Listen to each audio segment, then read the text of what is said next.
Thank you, Jacqueline, and everyone at the Lauder Center and the Department of Education for making this possible.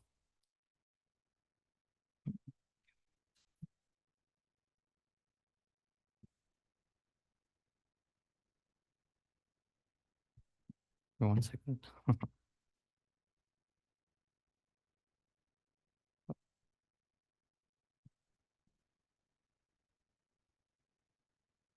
Can we listen to images? Can one hear race? And if the answer is yes, what would it look like? Is there such a thing as a racialized visual soundscape of images that depict music and the people that make it? And do they have a history? How do phonographies work to create new historical objects? What is the historical relationship between visual and sonic renderings of race?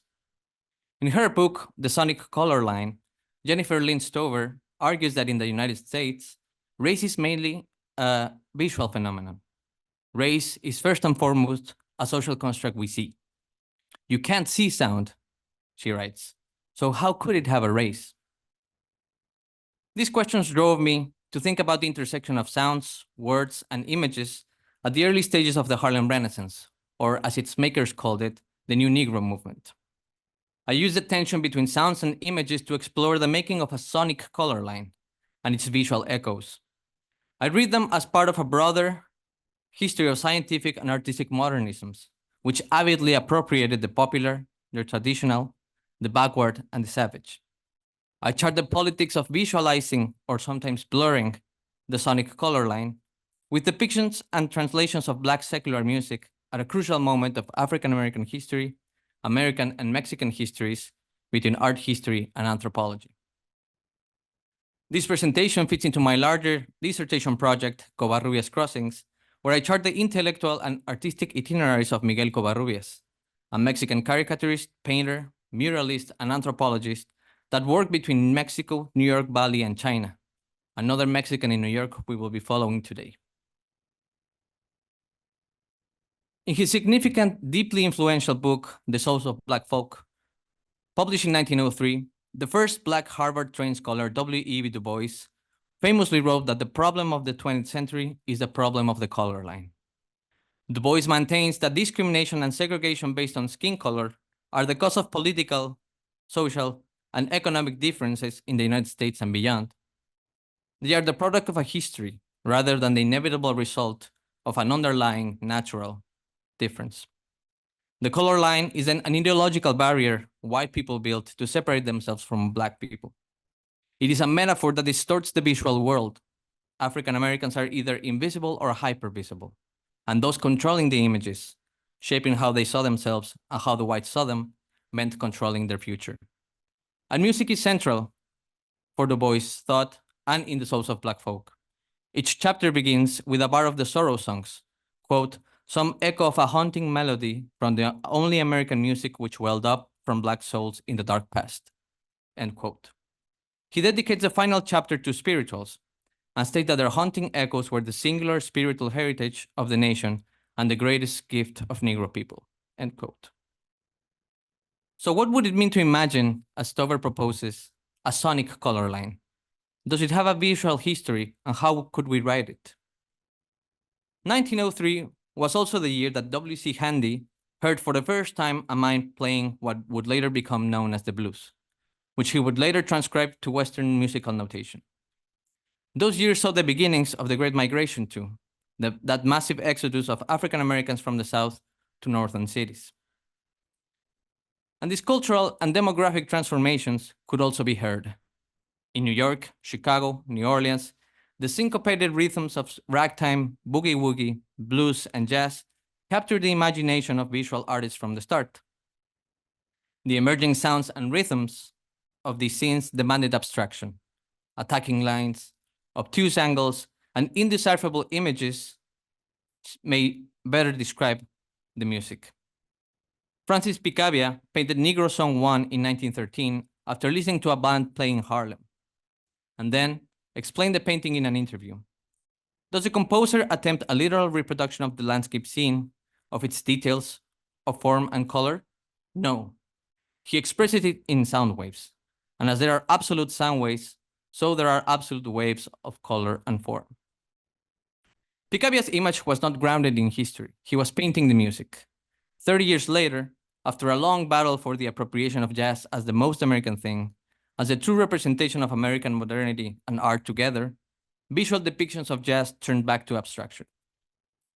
Stuart Davis' hot steel scape for 6 colors, 7th Avenue style, of 1940 also transcribes the music. A splash of colors, unintelligible angles and shapes over a vivid red background, epitomize the aesthetic now most commonly associated with jazz.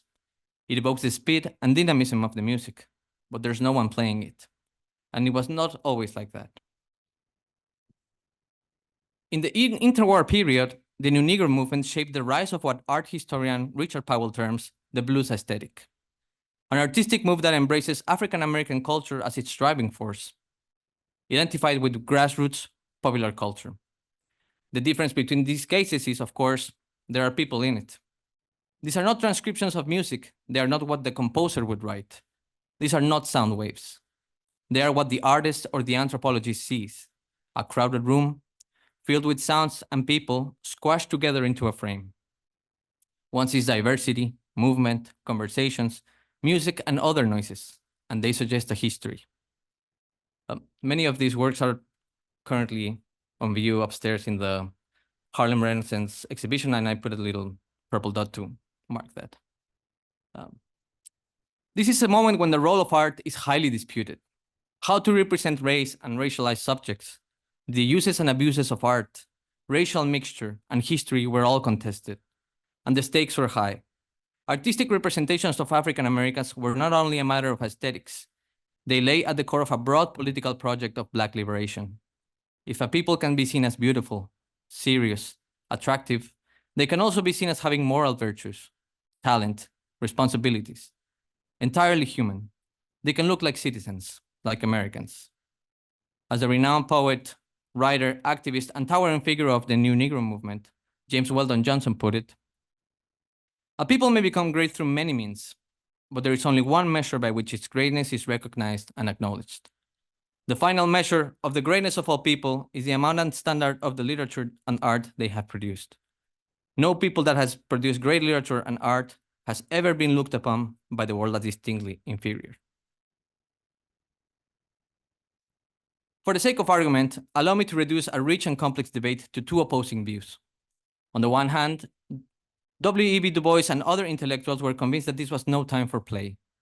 In a context of extreme violence, lynching, Jim Crow and Jane Crow, legal segregation, demeaning depictions of blacks in films like The Birth of a Nation, the rise of the KKK, art should be wielded as a powerful weapon. Art should fight these stereotypes by portraying only our best, our talented 10, our best citizens. Serious teachers, professors wearing suits, hardworking Americans. In his 1926 essay, Criteria of Negro Art, Du Bois wrote, "Thus all art is propaganda and ever must be, despite what the wailing of the purists.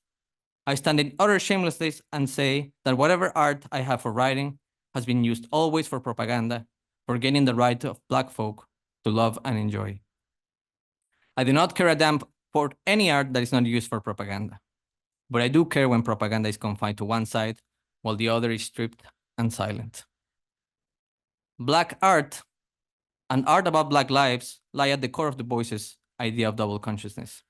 Quote, "This sense of always looking at oneself through the eyes of others, of measuring one's soul by the tape of a world that looks on in amused contempt and pity." End quote. So it was a battlefield to wrestle the meaning of the color line. On the other hand, intellectuals like Harvard-trained philosopher and first Black Rhodes Scholar Alain Locke held a more flexible position.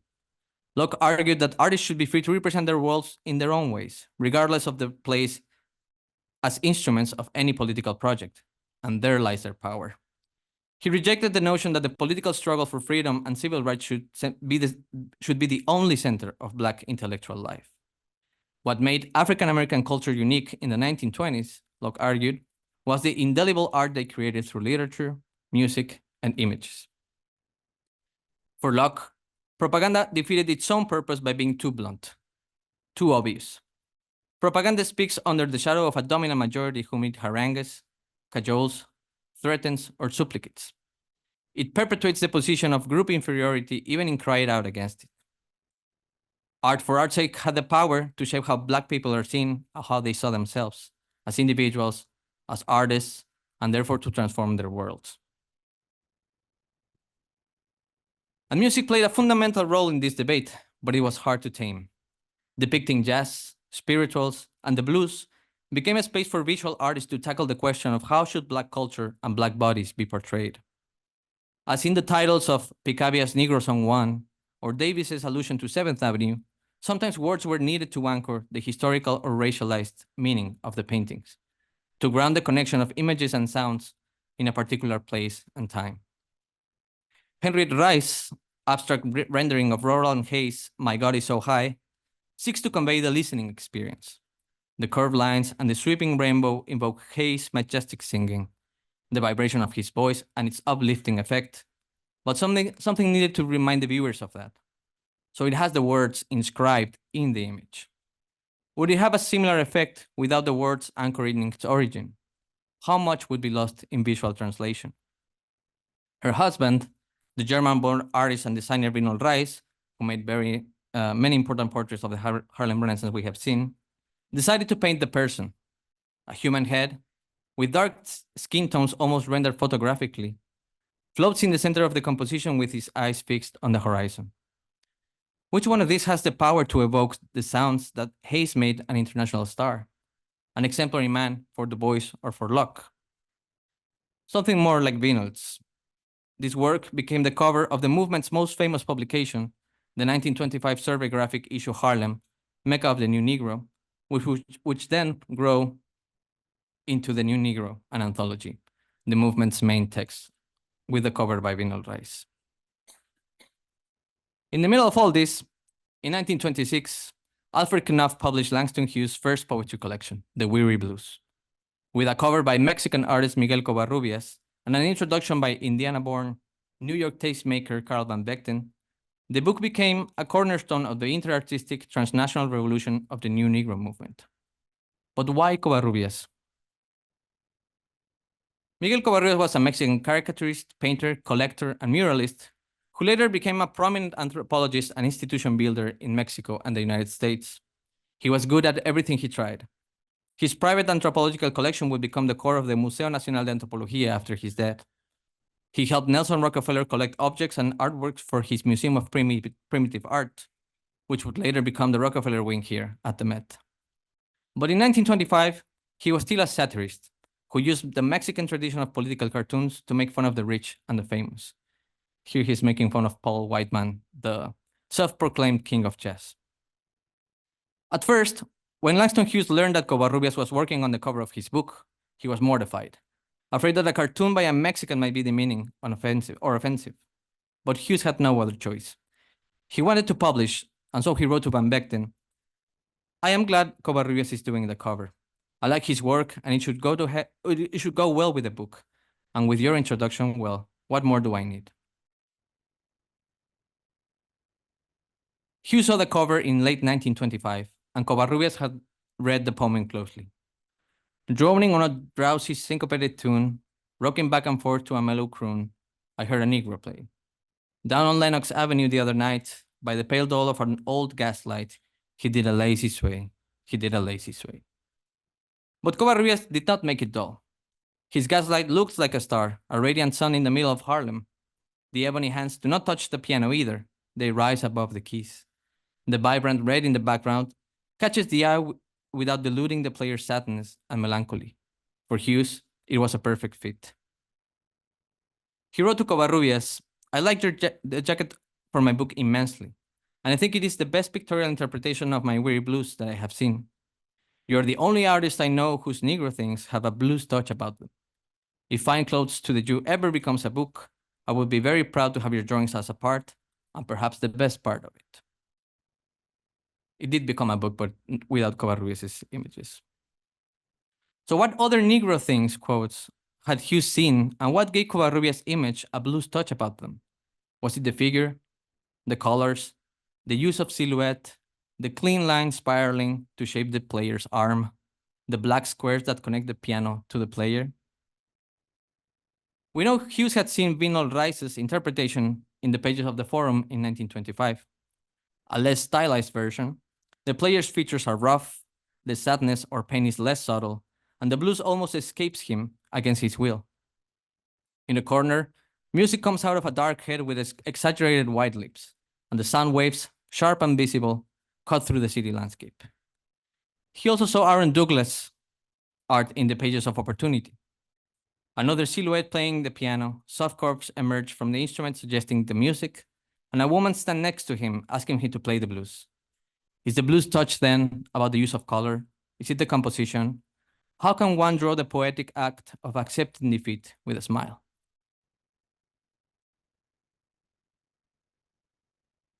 It was not about Langston being in the image himself either. Rice had portrayed him that same year. He appears in front of his work, covering it, representing the distance between the author and the man playing the piano, doing the lazy sway. Hughes is not a folk artist. He is, as they would call it then, a new Negro, a modern, stylized writer in front of his work, a true intellectual. Behind him are centuries of musical tradition clashing with the modern, the skyscrapers of the city, the sharp sounds and melodies of his people. But where is the blues touch here? The blues touch Hughes saw in his book jacket. Maybe it came from Covarrubias' anthropological temper. While he did not study anthropology or anything else for that matter, he absorbed everything he could from books, friends, and enemies. He learned from his roommate and teacher, Adolfo Bess Mogarth, and Best's teacher, Columbia anthropologist Franz Boas, from his friends Zora Neale Hurston, Alfonso Caso, and Walter Pack. And Covarrubias carries this visual language, which would shape the rest of his career, in his visual curiosity. His interpretation of Rhapsody in Blue starkly contrasts with Arthur Dove's painting of the same name, almost the same name. One is a scene, an image that could illustrate the page of an ethnographic report of Harlem in the 1920s. The other is an interpretation, what the composer sees. These are two opposing phonographies, transcribing culture, sounds, and making historical interventions. One reminds us of the origins of this soundscape, the people who played it, and the people who heard it. Like Hughes, Covarrubias sees jazz and the blues a folk tradition, a beautiful connection between the modern and the primitive, a scene of popular culture subject to the methods of ethnography. These are absent in Dove's abstract interpretation. Covarrubias quickly became an expert in the eyes of white editors in drawing Black life worlds.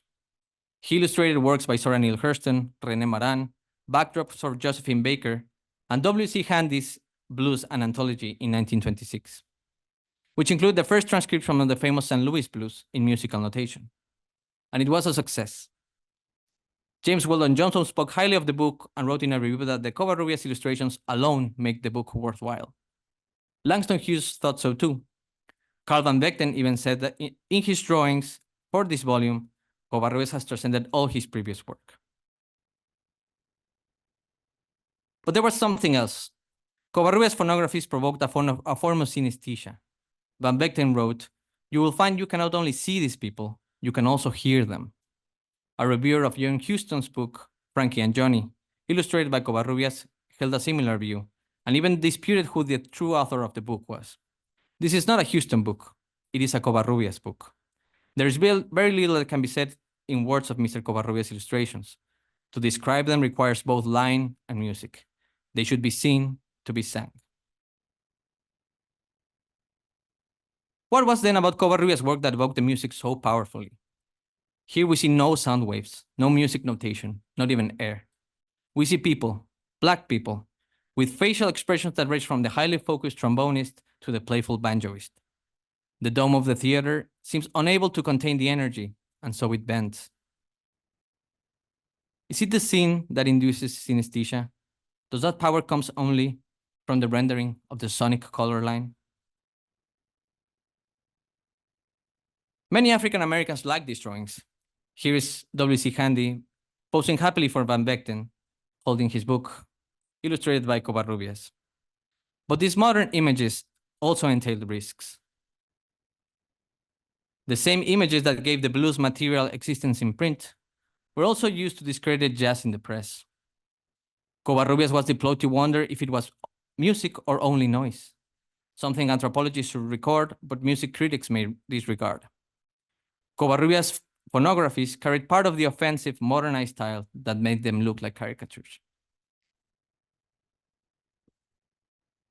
In 1929, he illustrated the autobiography of Black singer Taylor Gordon, Born to Be. But Covarrubias was in bad luck. Maybe one of the scariest things that could happen to you in New York in the 1920s happened to him. W.E.B. Du Bois himself reviewed the book in The Crisis. First, Du Bois dismissed the book as just another product of the Van Vechten School of Negro Literature. And then he turns to the images. Covarrubias has illustrated the book, and not being an art critic, my judgment on the success of his work is worth little. He tried to restrain himself, but couldn't resist. I am frank to say, however, that I could exist quite happily if Covarrubias had never been born. What made Covarrubias so wasteful in the eyes of Du Bois?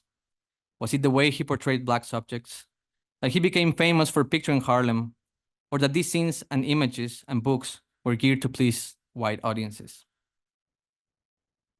Was it that Covarrubias' satire seemed superficial and banal when compared to works like Aaron Douglas's Charleston, which homages the soundscape of the time in a crowded club, with stylized silhouettes playing and enjoying the music, while using a rope and desperate hands to denounce racism, discrimination, and violence in the same image? Covarrubias never painted the same way again, never used clean lines, clean curves to draw fingers, cartoon-like flat mouths and teeth, or spiraling curves to outline a face. Maybe he grew up, or maybe the art world changed, but I think Du Bois' devastating words deeply hurt him and changed him. He had failed to render Du Bois' haunting echoes successfully. He was being denied a place in the long tradition of sorrow songs by the main Black scholar writing it. He got engaged playfully in a very serious matter, the politics of picturing jazz. Yet his images captured something of that tradition of meaningful music, the art of conversation, deep creativity, and spontaneous expression.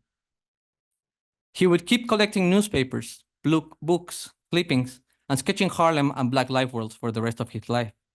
His last project in Black literature, Uncle Tom's Cabin in 1938, renders a powerful parallel narrative to the book's text. It focuses on the violence of slavery, the thoughtless mistreatment of enslavers, and the power of community in music. He wanted to do more than tracing and reinforcing the sonic color line. He strived to depict something larger than those Harlem scenes. He was hoping to get a little closer to the souls of Black folk. Thank you.